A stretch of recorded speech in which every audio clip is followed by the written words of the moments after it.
Hello, Kara. Hi, Megan. Happy Tuesday. Oh my gosh, it's a Tuesday. Or when the episode comes out, it will be. Going I up truly have on no a clue what Tuesday. day it is right now. I actually don't know. I thought yesterday was Friday, so here we are doing that. Today I have more listener submitted I stories. love these so much, and it sounds like everybody else is loving them too. Yeah, I think so. Yeah. By the way, this is the Witches, Magic, Murder, and Mystery Podcast. Yeah, this is Kara. And I'm Megan. Today we got a long email. It is super creepy. Oh, gosh. And so I'm just going to read you all the email. Do it. And if there's time, I'll see how much time it takes, and I might do one more. But this one is from Amelia. I love that name. That was almost Olive's name. Oh, I love it. Mm-hmm. Okay, she says, hello, Megan and Kara. Hello. First off, Hello. I wanted to say I'm obsessed with your podcast. I don't like most podcasts because the chit-chat between co-hosts usually bores me. But with the two of you, I feel like I'm sitting with a couple friends. Oh, good. Thank you for all the time and energy you put into the podcast. You two are truly inspiring. Thank you. That's so nice. It's so sweet. I'm not emotionally stable enough. I'm not crying. You're crying. Okay, I have a creepy personal story for you if you're feeling in the mood. Always. Always in the mood Always. for creepy stories. Yeah. Just to clarify. I like naps a lot. This happened about 8-ish years ago, but still gives me the chills writing about it today. Oh my gosh. I feel I need to give some background first. I grew up Mormon, or to use the term they prefer now, a member of the Church of Jesus Christ of Latter-day Saints. Which is so much longer. Why did they choose that now? I'm going to give some super condensed explanations, and I hope if any listeners are active in the Mormon Church, they are not offended. She apologizes for it being a long letter, but we don't care. We don't care. Yeah, we're here for it. When I was an active believer, I, along with many my age, 19, served a mission for the church. You've probably seen these young adults walking around dressed up nice with a black name tag. They've likely knocked on your door or stopped you on the street all the time. Mhm. And I'll be like, Yep. oh, Mormons, there they go. There they go. They're on their bikes now. These young people volunteer and paid to go all around the world to proselytize for the church. Mm. Young men called elders go for 2 years, while young women called sisters go for 18 months. Oh. Men go for longer because they have the priesthood. This is only given to worthy males. And with this priesthood, they basically have a direct line to act in God's name. I would go on about this, but suffice it to say, worthy men have special powers that women do not. I promise this is relevant. Also, all missionaries are assigned a companion, and we do not do anything without them. We move to different areas within the mission boundaries we are assigned and switch up companions as well. Oh. Near the end of my mission, I was assigned to Montpelier, Vermont. Yes. That sounds Good job. right. Thank you. And was with a new companion.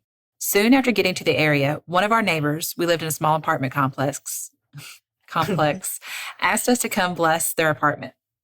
Oh. I've never done this before, although I've heard about it. Normally, because of the priesthood, males tend to do these types of things. They have a written prayer along with anointed oil. Women can say prayers and that can work, but it isn't as powerful. Okay. We tried to explain how we could get the elders, male missionaries, to come and do it for them, but they insisted they needed it soon. They told us they were having dark dreams and terrible sleep. They mentioned they believed they had some sort of demon or evil spirit in their apartment and wanted us to come pray and rid their apartment of it. We had time, and we went up and said a prayer and had a spiritual discussion with them. We didn't think much of it. Oh my gosh. I never doubted them, yet also didn't have any experience myself, so never feared or thought about protecting me, my companion, or our apartment. Oh, man. Oh no. A few days later, our neighbors told us they felt so much better and thanked us for helping them. Oh gosh, oh gosh, oh gosh. We were kept busy and didn't think much about the experience again. Then about a month or so later, same area, same companion, I had the worst experience. To this day, I don't know if it was a dream or if I was awake. I woke up in the middle of the night, didn't look at the clock, and felt from the doorway a dark being. Suddenly, I felt my body seize up. I couldn't move or speak. I was in a panic, and for what felt like forever, I fought with this being. I felt like my spirit was fighting it as it wanted to possess my body. Oh my gosh. I commanded it in the name of Jesus Christ to get out of me and leave me be. I was sweating profusely and shouting as loud as I could in my head because once again, I couldn't speak. Oh my gosh. Finally, as I was bawling and mustering up the last bit of strength I had, I commanded again in the name of Christ to go. I felt my body begin to relax. I knew the fight wasn't over and continued, finding even more strength now. With each command, I felt my body relax and was able to muster more strength. Oh my gosh. I was finally free, but scared and drenched in sweat. I prayed and was somehow able to fall asleep. I don't know how. No. In the morning, I did not tell my companion as I didn't want to frighten her. And besides, it was just a nightmare, right? Mm-hmm.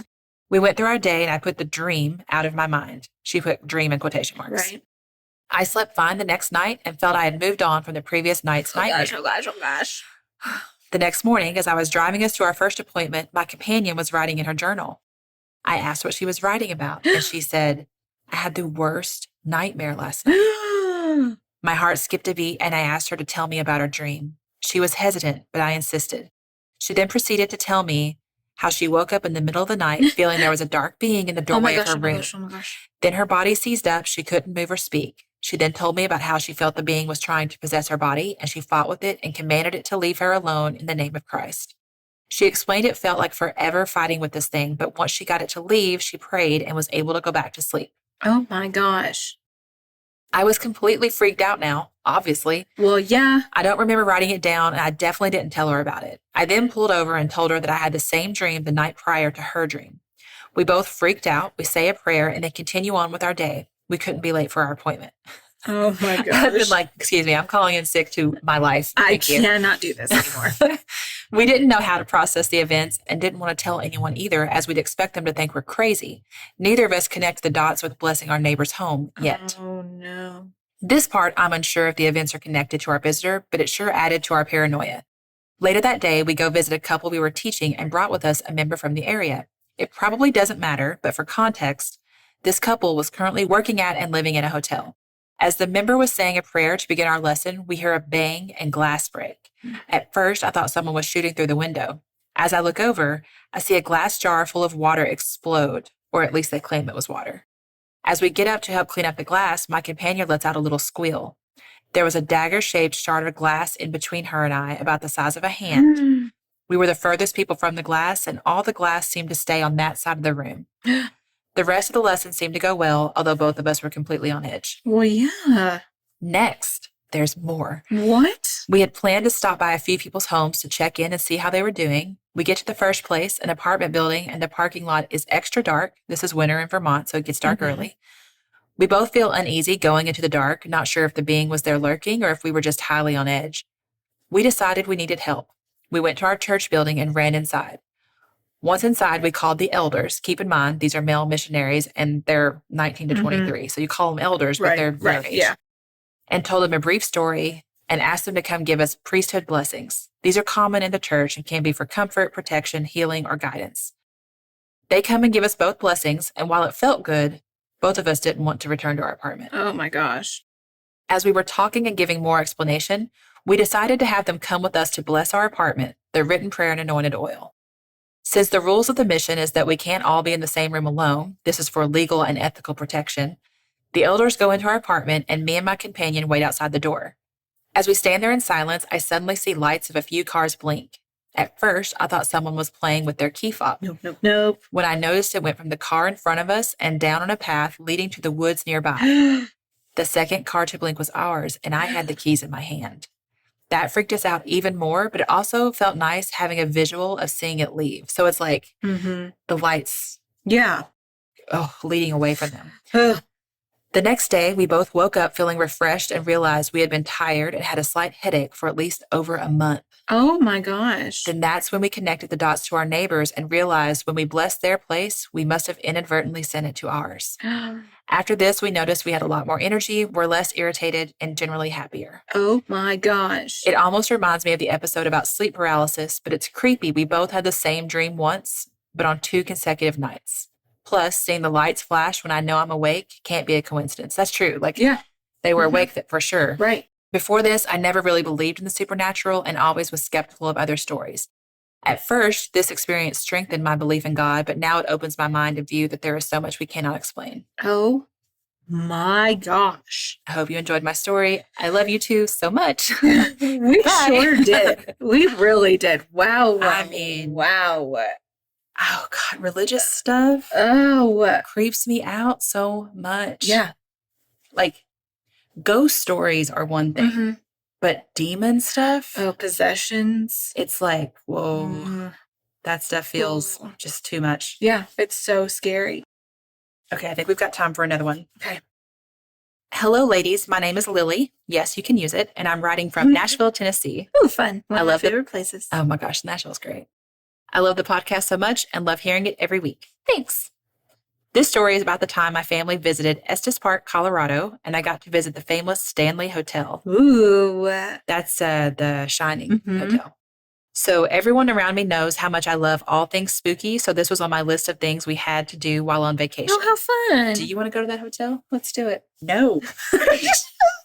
Kelsey Absolutely not. Kelsey asked the other day if you and I want to go hang out with her before she has her baby in Hot Springs, Arkansas. And I was like, ooh, there's so many. The Crescent. Is that where the Crescent is? Make a little weekend trip out of it. I do want to go. Yeah. For those who aren't familiar, the Stanley Hotel is in the Rocky Mountains, and it's what Stephen King based The Shining off of. It has lots of portals and resident ghosts, and has even been visited by ghost adventurers and lots of YouTubers. Oh, I don't like the portal thing. No. So nobody changed my mind. I don't want to go. That being said, I came with my research in hand. Yes, girl. Of course you did. Do it. It was late May and still chilly. My brother, sister-in-law, and best friend came along for the ghost tour. It starts with walking around the hotel and seeing all the big rooms and learning about the history. The old architecture gives it the feel that it has been stuck in time for decades. Everyone in the group is walking to the concert hall, and I lean over to my brother and say, I don't know, this one just feels different than the main hotel building. We are both sensitive to things and can easily pick up, but I don't know how much he has accepted that. The tour guide takes us to the basement and tells us a story about a girl named Lucy. Oh. They believe Lucy was a young girl, maybe a teenager, and was sadly unhoused. One day, a security guard came across her sleeping in the basement of the concert hall and kicked her out into the freezing Colorado winter. That night, sadly, she died and was found the next day by another security guard. Oh, wow. They say she still lives in the basement and loves to mess around with guests. That's where we come in. We're all sitting in a room they call Lucy's room in a large circle. Oh, gosh. The tour guide gives each of us a sucker because Lucy is known to love suckers and take them from people. I was thinking to myself, yeah, right, nothing's going to happen. I mean, it would be cool, and the vibes feel weird, but probably not. Right. I'm sitting with my sucker in hand and the stem up when all of a sudden, the stem is pushed straight down. I start yelling, guys, look, and sure enough, everyone sees the sucker in my hand shift from left to right and back down again. Like she was trying to get it out of her hand. This was nothing like I have ever experienced. I felt her presence out of nowhere in front of me and felt the sucker dance around in my hand while I was completely still. That gave me chills. I'll be honest, while I was reading this setup, I was thinking, well, the hotel is setting something up here, but there's no way they could fake this. No. How do you put batteries in a fake sucker, and make it dance around? A few minutes later, a woman who was hard of hearing ran out of the room because she said she heard Lucy in her ear asking to play. No. Do you want to play? Can we play? I hate it. Do you want to play? I hate it. Will you play with me? Lauren dressed up as like a dead Victorian child for Halloween. And she walked out to me and she was like, do you want to play? And this was when she was like 12. And I was like, please leave. Get out of my face. Take it. Yes. Okay. We came outside to find the poor woman crying. Oh. Everyone was in shock, and it took me a while to realize what has actually happened. I don't see how they could possibly think of some kind of trick or something to make the sucker in my hand do that. Oh, see, we're the same. Yeah. I felt the pressure. I saw it move, and so did everyone else. Ooh. That's all for my ghost story from the Stanley Hotel. It isn't too crazy, but it was all the confirmation in the world I needed. Sorry for the length, but I hope you guys enjoy my ghost tale. We do. Wow. She also attached some pictures to her email, so I'll check them out. Yeah, my gosh. Ooh. Speaking to my good ear. No. That's true. If a ghost came up to me and was in my wrong ear, they'd be so disappointed. I know. They'd be yelling at me. Tapping on you like, what? They'd be like, gosh, she's brave. Wait a minute. No, I just can't hear you. I don't know what you're saying. Oh my gosh. Thank you all, as always, for sending these in. They're great. Yeah. Okay, we love you so much. Goodbye. Goodbye.